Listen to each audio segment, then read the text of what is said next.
sekarang untuk tahun pajak 2025 yang nantinya akan dilaporkan di 2026, kita harus sudah menggunakan Cortex. Dulu ketika kita mengisi SPT dari lampiran dulu, kalau sekarang pengisian SPT dilakukan mulai dari induk SPT. Jadi ada 6 kelompok harta ya. Untuk di Sobat Cortex Bijak ya? ini. Yes.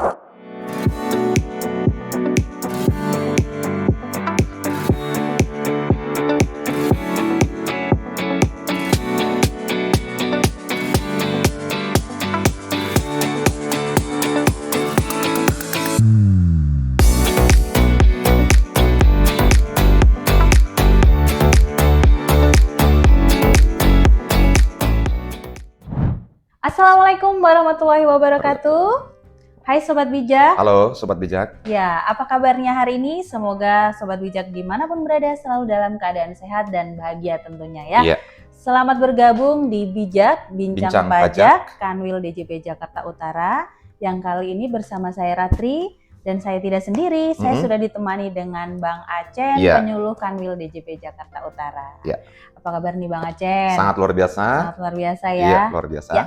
Baik, seperti biasanya di Bijak kali ini selama kurang lebih 20 menit ke depan kami akan menemani Sobat Bijak semua untuk menyampaikan terkait isu terkini ya Bang Acen ya. Benar Mbak Ratri. Yaitu serba-serbi pelaporan SPT tahunan PPh orang pribadi yang sebelumnya menggunakan Cortex ya untuk tahun pajak 2025. Iya, nah, benar. Sobat Bijak, seperti kita ketahui bahwa di 1 Januari 2025 DJP telah meluncurkan sistem baru ya Bang sistem baru, benar. yaitu Cortex DJP yang mana untuk melayani seluruh administrasi perpajakan, salah satunya adalah pelaporan SPT tahunan pajak penghasilan. Nah, dalam pelaporan SPT tahunan pajak penghasilan orang pribadi untuk tahun pajak 2025 ini tentunya ada beberapa perbedaan dong.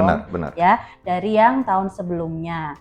Nah, awalnya dulu kita menggunakan e-filing ya, dengan melalui DJP online. Benar. Nah, sekarang untuk tahun pajak 2025 yang nantinya akan dilaporkan di 2026 kita harus sudah menggunakan Cortex. Oke, tanpa berlama-lama yuk kita bahas satu persatu dengan Bang Acen. Baik. Sebelum kita bahas lebih lanjut tentunya kita harus tahu dong Bang dasar hukum pelaporan SPT tahunan orang pribadi ini yang nantinya dilaporkan menggunakan Cortex. Apa aja tuh Bang dasar hukumnya? Baik Mbak Ratri dan Sobat Bijak. Jadi jika bicara soal dasar hukum nih, tentunya yang mendasari pelaporan SPT tahunan pajak penghasilan adalah yang pertama yaitu Undang-Undang Nomor 6 Tahun 1983 dan Undang-Undang Nomor 7 Tahun 1983 yang dua-duanya ini sudah diubah, yaitu perubahan terakhirnya adalah Undang-Undang Nomor 6 Tahun 2023 Mbak Ratri. Yes. Dan Sobat Bijak ada juga dasar hukum yang kedua yaitu Peraturan Menteri Keuangan Nomor 81 Tahun 2024. Dan sudah diubah juga. Sudah diubah. Benar, dengan Peraturan Menteri Keuangan Nomor 53 Tahun 2025. Jadi masih baru nih aturannya Mbak dan Sobat Bijak.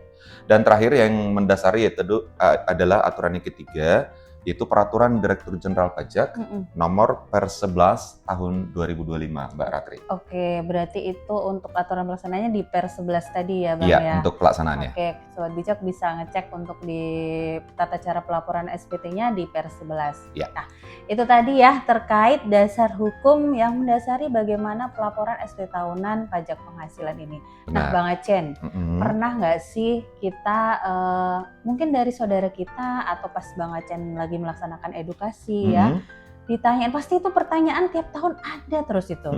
Kenapa sih kita harus lapor SPT tahunan padahal ya kan sudah kita setorkan dong pajaknya, sudah dipotong juga sama pemberi kerja. Pasti ini sering ya dapat pertanyaan ini. Benar. Itu kenapa? Harus dijawab nih Bang Acen nih ya. Baik Mbak Ratri dan Sobat Bijak, udah pasti ini sering banget bertanya ke kita dan Sobat Bijak. Kenapa kita harus lapor SPT tahunan padahal toh pajak kita sudah kita bayarkan ya, artinya sudah selesai tuh. Atau pajak kita sudah dipotong oleh pihak yang memberi kita pekerjaan atau kita sebut itu pemberi kerja ya. Jawabannya adalah melaporkan SPT tahunan harus tetap dilaksanakan Itu karena merupakan amanat dari undang-undang, yaitu Undang-Undang KUP atau Ketentuan Umum Tata Cara Perpajakan ya. Itu tertuang dalam pasal 31 ayat 1. Kira-kira bunyinya seperti ini Mbak Ratri dan Sobat Bijak. Setiap wajib pajak wajib mengisi surat pemberitahuan dengan benar, lengkap, dan jelas. Benar, lengkap, jelas. Iya, dan tentunya dalam bahasa Indonesia dengan menggunakan huruf Latin, angka Arab, satuan mata uang rupiah, dan menandatangani serta menyampaikan ke kantor Direktorat Jenderal Pajak tempat wajib pajak terdaftar atau dikukuhkan atau tempat lain yang ditetapkan oleh Direktur Jenderal Pajak. Yang keduanya adalah SPT tahunan juga sebagai wujud dari self-assessment yang mana wajib pajak diberikan kepercayaan penuh untuk mendaftarkan, menghitung, menyetor, dan melapor pajak secara mandiri, Mbak Ratri. Dan yang ketiga Sobat Bijak, SPT tahunan juga sebagai sarana memeriksa ulang atau cross-check penghitungan atau pembayaran pajak, objek pajak, dan atau bukan objek pajak, dan atau harta kewajiban sesuai dengan ketentuan peraturan perundang-undangan di bidang perpajakan. Begitu Mbak Ratri. Oke, sudah terjawab ya pertanyaan yang sering kita dapatkan nih ya Bang Acen ya. Iya. Nah, kenapa kita harus lapor SPT tahunan selain sebagai wujud bernegara ya, kewajiban bernegara yang sudah diamanahkan di undang-undang, kemudian wujud dari self-assessment ya, dan juga sarana untuk cross-check ya Bang ya, sudah benar belum sih aku sudah dipotong nih dari pemberi kerja, apakah sudah benar ketika kita laporkan gitu ya. Nah Bang Acen, lalu apakah ada syarat khusus nih Bang Acen untuk pelaporan SPT tahunan orang pribadi ini yang nantinya dilaporkan melalui Kortex? Baik, Mbak Ratri dan Sobat Bijak, ini pertanyaan yang sangat bagus. Tentunya untuk melaporkan SPT tahunan pajak penghasilan, khususnya orang pribadi, PPh orang pribadi di tahun pajak 2025 melalui Kortex, yang jelas Sobat Bijak harus sudah mempunyai akun Kortex. Jadi sekali lagi kita ingatkan, syarat utama adalah harus mempunyai akun Kortex untuk dapat mengakses Kortex ini, dan juga sudah mengajukan kode otorisasi atau sertifikat digital untuk dapat menandatangani secara elektronik. Jadi syaratnya adalah harus mempunyai akun Kortex dan mempunyai kode otorisasi. Oke, baik. Nah, jika kita ingin mengakses Kortex dan juga melaksanakan pemenuhan kewajiban perpajakan, maka Sobat Bijak wajib hukumnya ya Bang? Benar, wajib hukumnya. Wajib hukumnya punya 2 kunci tadi ya? Iya. Iya, udah aktivasi akun dan juga pengajuan kode otorisasi. Iya. Oke, nah sebagai informasi untuk Sobat Bijak semua bahwa bagaimana tata cara pengajuan akun Kortex dan juga permohonan kode otorisasi ini sebenarnya sudah ada di episode sebelumnya ya Bang? Sudah, ya, Sobat Bijak bisa nonton. Boleh, ya, atau bisa Sobat Bijak bisa ke YouTube Dirjen Pajak RI, betul ya? Benar. Jadi di sana sudah tersedia video tutorialnya. Iya, banyak. Oke, Bang Acen, tadi akun Kortexnya sudah ada. Kode otorisasinya sudah ada juga. Nah, apa saja yang harus Sobat Bijak siapkan ketika akan melaporkan SPT tahunan orang pribadi nanti? Baik, Mbak Ratri dan Sobat Bijak, ini kita udah berbicara teknis ya. Yes. Nah, dokumen yang harus disiapkan untuk pelaporan SPT tahunan PPh orang pribadi tentunya itu ini harus disiapkan nih ya. Kalau wajib pajak OP sebagai karyawan, tentunya harus menyiapkan data bukti potong. Jadi ada yang kita sebut itu BPA1, ini untuk pegawai swasta, ya. BPA2 biasanya untuk ASN atau TNI Polri. Jadi bukti potong ini berisikan penghasilan bruto, tunjangan, potongan iuran, dan juga PPh21 yang telah dipotong oleh pemberi kerja. Dan ini informasinya sudah terprofil. Sudah terprofil, jadi otomatis masuk ke akunnya. Gitu. Nah, ada juga yang harus dipersiapkan itu data penghasilan lainnya jika ada ya. Contohnya penghasilan usaha, penghasilan sewa, penghasilan dari luar negeri, atau semua penghasilan ya. Benar, honorarium, dividen, jika ada Mbak ya. Terus jika wajib pajak itu atau Sobat Bijak itu adalah pengusaha, harus menyiapkan rekap omset dalam 1 tahun. Ya. Nah, perhitungan harga pokok penjualan atau biaya yang berlaku untuk wajib pajak non UMKM final. Yang dia pakai omukan ya. Benar, dan Sobat Bijak juga harus mempersiapkan daftar harta dengan posisi per 31 Desember. Nah, misalnya jika punya tabungan, deposito, saham, reksadana, tanah, mobil, emas, atau aset lainnya. Nah, satu lagi ini yang penting juga, Sobat Bijak juga harus mempersiapkan data-data terkait jika punya utang. Sama posisinya juga per 31 Desember. Misalnya ada kewajiban KPR, kredit kendaraan, pinjaman bank, dan pinjaman online. Nah, ini ada juga dokumen pendukung, tapi ini bersifat opsional Mbak Ratri dan Sobat Bijak ya. Misalnya, jika Sobat Bijak punya bukti pembayaran zakat dari lembaga yang telah ditunjuk, misalnya lembaga Basnas. Nah, kira-kira demikian Mbak Ratri. Oke, nah itu tadi ya Sobat Bijak yang harus disiapkan. Jadi tidak hanya penghasilan ya Bang Aceh benar, ya. Benar. Ada data utang juga, ada hartanya. Oke, nah lalu ada nggak sih Bang Aceh perbedaannya dari tahun sebelumnya ya? Yang dulu kan kita menggunakan DJP online dong ya. Benar. Nah sekarang menggunakan Cortex. Nah ada nggak sih perbedaan yang bisa disampaikan ke Sobat Bijak nih Bang Aceh? Baik, Sobat Bijak, terkait pelaporan SPT tahunan pajak penghasilan orang pribadi, sebenarnya nih ya, tidak begitu jauh berbeda dari tahun sebelumnya. Namun, ya memang terdapat pasti ada perbedaan-perbedaan Mbak Ratri. Oke, boleh di-spill nggak Bang Aceh? Oke. Nah, jadi Sobat Bijak, dulu ketika kita mengisi SPT dari lampiran dulu, kalau sekarang pengisian SPT dilakukan mulai dari induk SPT. Jadi induk dulu nih. Nah, jadi kalau sekarang banyaknya lampiran yang harus diisi tergantung isian atau Sobat Bijak milih apa saja di pertanyaan induk SPT. Nah, jadi ketika kita sudah meng-create SPT, secara default konsep SPT akan menyajikan induk SPT dan lampiran L1. Jadi itu yang defaultnya, induk SPT dan lampiran L1. Yang terdiri dari harta pada akhir tahun pajak, utang, daftar anggota keluarga, penghasilan neto dalam negeri, pekerjaan. Kalau dulu Mbak Ratri, SPT dibedakan menjadi ada 3. Benar, kalau dulu Sobat Bijak mungkin masih ingat ada SPT 1770 SS, 1770 S dan 1770 yang kita sebut polos ya. Nah, S-nya. Benar. Nah, sekarang itu tidak ada lagi istilah-istilah tersebut. Nggak ada lagi ya? Nggak ada lagi 1770 S atau polos ya. SPT sekarang di Cortex nanti hanya ada satu SPT, yaitu SPT tahunan PPh wajib pajak orang pribadi. Namun di bagian header nanti ada yang harus Sobat Bijak pilih nih atau isi, yaitu sumber penghasilannya. Jadi yang membedakan nanti sumber penghasilannya. Pada bagian ini Sobat Bijak bisa memilih yang terdiri dari ada kegiatan usaha, pekerjaan, atau pekerjaan bebas. Ada 3 ya berarti. Benar. Nah, kita lanjut nih Sobat Bijak.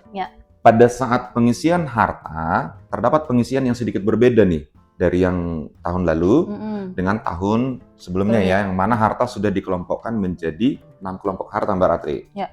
Ada harta. Dulu kan harta itu digabung ya, jadi benar, disatukan aja tuh. Sekarang sudah dikelompokkan. Iya, gitu ya. Ada harta kas tara kas, harta piutang, investasi sekuritas, harta bergerak, tidak bergerak, dan aset lain-lain ya. Jadi ada 6 kelompok harta ya. Untuk di Cortex ini. Benar. Nah, kemudian ada perbedaan juga Sobat Bijak dari tahun sebelumnya saat pengisian harta ini diperhatikan nih, harus kita perhatikan. Untuk harta bergerak, contohnya motor, ada pengisian merek atau model motornya. Nomor polisi atau nomor registrasinya ya. Polisinya ya. Benar, kepemilikannya, harga perolehan. Nah, ini yang terbaru nih. Harga atau nilai saat ini. Jadi kalau dulu kan cuma harga perolehan ya. Kalau yang sekarang nilai sekarang tuh berapa? Harus dicantumkan. Jadi ada harga perolehan, ada nilai sekarang. Benar. Jadi Sobat Bijak harus mencantumkan 2 harga itu ya, atau nilai itu. Ini untuk harta bergerak. Benar. Nah, sementara untuk harga tidak bergerak, contohnya tanah ya, tanah atau bangunan, ada pengisian lokasi harta, ukuran properti atau tanah, ukuran properti bangunan, sumber sumber kepemilikan, nomor sertifikat jika ada ya, tahun perolehannya, harga perolehan, dan juga nilai saat ini. Jadi Sobat Bijak juga harus mencantumkan nilai saat ini. Harus nyiapin sertifikat segala, nomornya lah minimal nomor-nomornya. Tahu ya, sama luas bangunan, luas tanah ya. Benar Mbak Ratri. Dan Sobat Bijak, terdapat beberapa data yang sudah pre-populated. Nah, ini canggihnya Cortex saat ini, tetapi itu masih editable. Jadi masih bisa diedit dihapus dan ditambah. Nanti mungkin itu bisa dibuktikan di bukti potong. Jadi Repopulated editable. Contoh bukti potong yang tadi ya BPA 1 itu ya sudah terpreview lah harusnya. Benar. Nah itu tadi Sobat Bijak beberapa hal baru dalam pelaporan SPT tahunan orang pribadi melalui Cortex. Iya. Ada yang menarik nih Bang Acen. Tadi kan Bang Acen sudah sebutkan bahwa harta sudah dikelompokkan menjadi 6 kelompok harta. 6 kelompok harta. Nah, kalau wajib pajak ini hartanya banyak nih Bang Acen, gak mungkin dong satu-satu. Ada nggak sih misalkan kayak SPT PPN itu kan ada impor ya. Kalau untuk harta, untuk pengisian harta di SPT OP Cortex ini ada nggak Bang Acen? Mbak Ratri. Nah, Sobat Bijak harus tenang. Nggak usah takut, jadi tenang. Ya capek ya nginput satu-satu. Kalau misalnya banyak daftar hartanya ya. Iya. Jadi wajib pajak orang pribadi yang hartanya banyak, ya. Institusi kita, Direktorat Jenderal Pajak sudah menyediakan yang kemudian bisa melalui impor data. Jadi sudah disiapkan, sudah terakomodir lah ya. Dalam bentuk XML. Nanti Sobat Bijak bisa mencari atau di googling ya, kita sebut di googling ya, dengan mengetikkan XML pajak.go.id. Nanti akan muncul halaman pencarian paling atas. Jadi diklik aja kan di SPT tahunan orang pribadi itu nanti akan beberapa muncul, mana file yang dibutuhkan nanti akan tersedia di sana Mbak Ratri. Jadi tenang ya Sobat Bijak yang punya harta banyak. Tidak perlu khawatir, jadi sudah ada file impor untuk membantu Sobat Bijak dalam menginput harta. Jadi nggak input satu-satu lagi. Nah pertanyaan lanjutan nih Bang Acen. Kan tahun lalu pasti kita sudah mengisi harta nih. Benar. Ya kan? Iya. Pasti kan ada beberapa harta yang memang pas saat kita pelaporan SPT nanti masih ada harta itu. Iya. Contohlah tabungan, rumah. Nah nanti ini harus input lagi atau sudah terprofil ke Cortex kita Bang Acen? Baik, Mbak Ratri dan Sobat Bijak tidak perlu khawatir juga. Nanti data itu akan terimigrasi secara otomatis dan sudah masuk sesuai kelompok harta dalam aplikasi Cortex. Jadi yang ada 6 tadi ya? Benar. Jadi tapi Sobat Bijak harus cek satu-satu nih harta yang sudah terbawa itu masuk mana nanti hartanya dan silahkan Sobat Bijak melakukan updating sesuai dengan kondisi, karena tadi kan kita sebut kondisinya adalah per 31 Desember 2025. Jadi nggak perlu khawatir. Nggak perlu khawatir. Tetap terprofil sesuai kelompok-kelompoknya ya.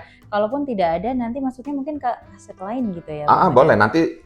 Makanya kita sampaikan ke Sobat Bijak, silahkan dicek kembali. Nah, baik, jangan khawatir ya Sobat Bijak, harta yang sudah kita laporkan tahun lalu, apabila harta tersebut masih ada, maka akan termigrasi secara otomatis ya ke sistem Cortex kita. Namun perlu Sobat Bijak lakukan pengecekan kembali ya Bang Acen gitu ya.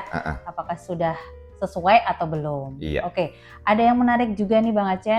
Jadi kan tadi Bang Acen sampaikan bahwa sekarang tidak ada lagi jenis SPT tahunan 1770S, SS, kemudian polos. Nah nanti dalam Cortex ini hanya ada satu jenis ya. SPT tahunan orang pribadi. Ya. Namun di bagian header nanti kan ada yang harus diisi nih Bang Acen. Benar. Sumber penghasilan ya. Tadi Bang Acen sebutkan ada 3. Nah, itu semuanya harus dipilih atau bagaimana Bang Acen? Nanti ada yang bingung nih, mana yang harus aku pilih ya? Benar. Kan ada dari pekerjaan bebas, kemudian dari usaha, sama pekerjaan. Ya kan tadi Bang Acen sebutkan 3 itu. Pekerjaan bebas dari usaha ya. Nanti harus dipilih semuanya atau bagaimana? Nah, ini menarik nih Mbak Ratri dan Sobat Bijak. Nah, tentunya Sobat Bijak harus memilih sesuai dengan sumber penghasilan yang Sobat Bijak peroleh ya. Kalau misalkan nih sumber penghasilan kita dari kegiatan usaha, pekerjaan dan pekerjaan bebas, maka Sobat Bijak bisa memilih 3-tiganya. Boleh. Boleh, jadi checklist langsung 3. Kalau memang ketiganya menjadi sumber penghasilan dia ya. Sebagai contoh nih, jika Sobat Bijak adalah seorang dokter ya, dia bekerja di rumah sakit. Selain rumah sakit, dia juga punya usaha. Dan dokter ini membuka praktik di rumahnya juga. Maka atas 3 sumber penghasilan yang diperoleh dokter ini saat pengisian SPT perlu di checklist ketiga-tiganya. Jadi kalau kita 3. Kalau kita hanya karyawan nih Bang Acen, berarti kita checklist 1 aja yang pekerjaan dong. Karena sumbernya hanya cuma 1. karyawan. Baik. Oke, nah kita harus sesuaikan juga ya Bang Acen ya berarti ya. Sumber penghasilan yang diperoleh. Oke, baik. Nah, nggak terasa nih Bang Acen, sudah terasa. 20 menit loh kita menemani Sobat Bijak ya untuk membahas serba-serbi pelaporan SPT tahunan PPHOP yang nantinya sudah menggunakan Kortex ya. Nah, kami ucapkan terima kasih kepada Sobat Bijak yang telah menyimak acara ini. Mari bersama-sama menjadi pahlawan masa kini dengan melaksanakan kewajiban perpajakan dengan benar. Karena pajak yang kita bayarkan sangat berarti untuk pembangunan negeri kita tercinta dan kesejahteraan bangsa Indonesia. Benar sekali. Ya. Nah, yuk follow Instagram kami di @pajakjakut dan juga subscribe YouTube kami ya di @kanwil_djp Jakarta Utara agar Sobat Bijak tidak ketinggalan informasi terkini seputar perpajakan. Semoga apa yang kita sampaikan saat ini bermanfaat. Jika Sobat Bijak terdapat hal yang ingin ditanyakan, Sobat Bijak dapat menghubungi Kering Pajak di 1500 dan juga mengikuti akun sosial media Ditjen Pajak RI. Dan kami sampaikan juga bahwa segala bentuk pelayanan di Direktorat Jenderal Pajak, khususnya di Kanwil DJP Jakarta Utara, tidak dipungut biaya alias gratis. Nah, Sobat Bijak, semua layanan adalah gratis. Oke, pajak tumbuh, Indonesia tangguh. Wassalamualaikum warahmatullahi wabarakatuh. Sampai jumpa. Sampai jumpa.